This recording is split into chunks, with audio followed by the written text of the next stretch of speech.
Bonjour. Aujourd'hui, je vous présente l'œuvre de Jean Anouilh, Le bal des voleurs, qui est une comédie ballet, plus précisément donc une pièce de théâtre avec 4 tableaux, pas 4 actes, mais 4 tableaux, donc 4 tableaux avec 4 endroits différents. Alors l'histoire, on est à Paris en 1930 avec Lady Earth qui est vieille, très riche, mais qui s'ennuie énormément, et ses deux nièces qui s'appellent Eva et Juliette, ainsi que le vieil ami de Lady Earth, Lord Edgar. Il faut savoir que les demoiselles se font harceler par la famille de banquiers qui est aux limites de la famille Dupont-du-Fort, qui veulent faire remarcher leur business avec la dot de ou Eva ou Juliette. Maintenant, nous rencontrons nos 3 personnages principaux, les 3 voleurs. Peter Bonneau, qui est le chef, le séducteur Hector, et l'apprenti Gustave, qui est le jeune. Alors, Hector, ils viennent, et Peter Bonneau voit là une belle bâtisse, beaucoup d'argent. Donc il fait « Nous sommes des grands d'Espagne ». Hector flirte avec Eva, tandis que Gustave, il tombe désespérément amoureux de Juliette. Et l'amour est... ils s'aiment ensemble, voilà, pardon. Lady Earth, qui s'ennuie, a tout de suite vu donc cette comédie, mais ça, elle s'ennuie, donc elle dit c'est pas grave, je vais continuer. Et l'histoire continue. Les demoiselles croient toujours que ce sont des grands d'Espagne. Et Lady Earth, pour faire croire l'histoire à Lord Edgar, dit ah mais ça c'est mon vieil ami, duc de Miraflores, qu'elle a rencontré en 1902, mais celui-ci est mort. Lord Edgar trouve un papier où c'est écrit que le duc de Miraflores est mort et veut dire la vérité. Sauf que Juliette vole ce papier et ce papier donc est caché et seule Juliette le sait. Ils vont à un bal de voleurs qui n'est pas le bal des voleurs mais le bal des fleurs et se font donc refuser. Pendant ce temps, Gustave vole des biens de la famille et Juliette le voit. Et elle le supplie qu'il l'emmène avec elle, donc il l'emmène avec elle et tous les deux s'enfuient. Rentrée du bal, tout le monde, la compagnie va se changer, à part les banquiers qui disent « Ah, mais il y a un cambriolage !» Donc ils appellent les policiers, mais Lady Earth refuse qu'ils viennent et touchent à sa propriété. Donc les banquiers se font arrêter, elle chasse les 2 autres voleurs, donc Hector et Peter Bonneau, et là elle panique parce qu'il n'y a pas Juliette. Juliette est perdue, ils pensent tous qu'elle est kidnappée, sauf que Edouard, il revient avec... Non, pardon. Gustave revient avec Juliette, endormie, parce qu'il ne voulait pas la laisser à cette vie de voleur et de malheur. Voyant cet amour, Lord Edgar, qui sait que Juliette est vraiment amoureuse et qui veut aider son amie Lady Earth à accepter ce mariage, dit « Ah, mais je te reconnais, Edouard. Ah, Gustave, pardon. Gustave, tu es mon fils que j'ai perdu. » Et donc, Gustave et Juliette vivent ensemble. Et c'est une fin heureuse.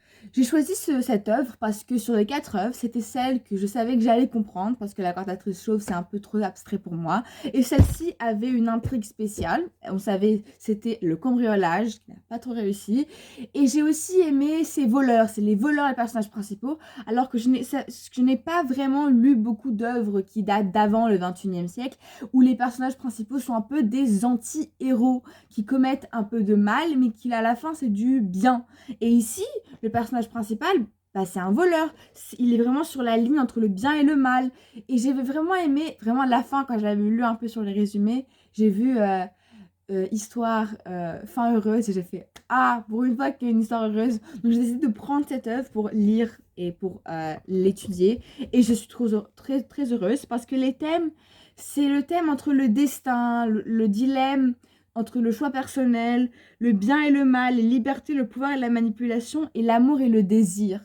Alors le pouvoir et la manipulation, c'est parce que Peter Bonneau, Lady Earth, Lord Edgar, les banquiers veulent tous un peu se manipuler et dominer les uns les autres pour réussir leur coup.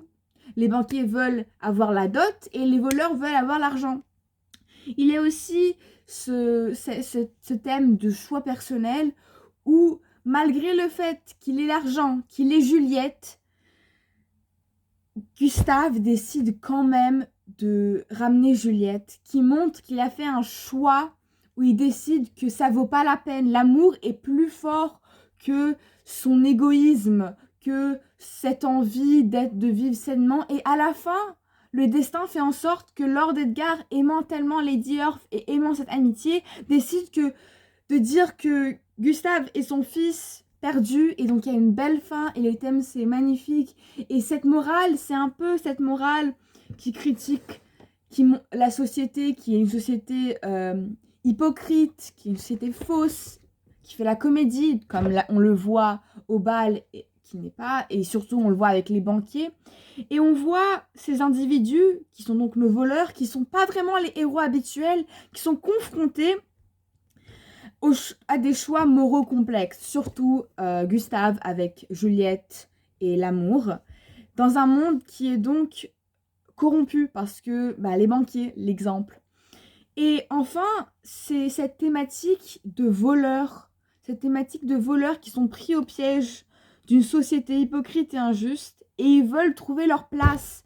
Malgré le fait que cette place soit un peu dans l'illégal, ils doivent la trouver, et ils remettent en question les valeurs traditionnelles, telles que le mariage à la fin qu'il y a eu entre Gustave et Juliette. Et sur tout ça, nous avons cette morale de tu vas devoir faire des choix moraux complexes qui vont pas être faciles, mais fais confiance à soi-même, ne commets pas le mal et le bien retournera. Alors ceci est un mélange de styles entre la comédie, le drame et le satire social. Le satire social, bien sûr, avec cette relation entre Juliette et Gustave, entre les banquiers, cette comédie avec les banquiers qui à la fin se font arrêter alors que, à part le fait qu'ils étaient hypocrites, ils n'avaient donc pas cambriolé Lady Earth. Et enfin le drame, parce que le cœur bat quand on se rend compte que Juliette a disparu, que c'est des voleurs, qu'elle est riche, que peut-être que Lady Earth n'acceptera pas ce mariage d'amour. Donc c'est une œuvre dont je suis fière d'avoir lu. Et maintenant pour les questions.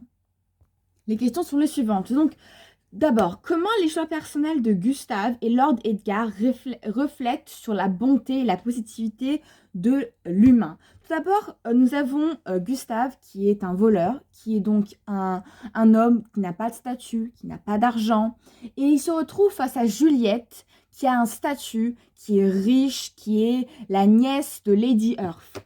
Là, il y a un dilemme dont je n'ai pas parlé avant, c'est le fait que Gustave, il a Juliette, elle est partie avec lui volontairement, et il pouvait très bien dire à Lady Earth « Je vous rends votre nièce si vous me donnez de l'argent ». Il ne l'a pas fait. Non seulement a-t-il redonné Juliette à Lady Earth, mais il n'a pas demandé de compensation.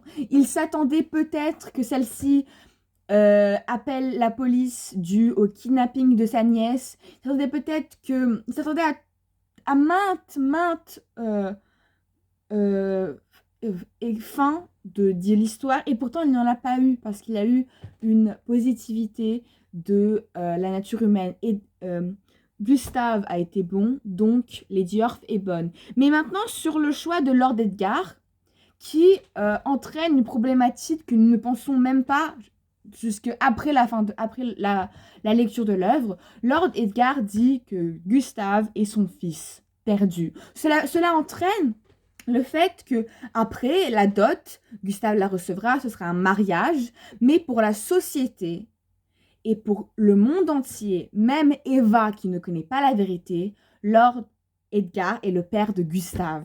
Et ça, c'est un niveau de gentillesse, de l'exemple, de l'anti-exemple de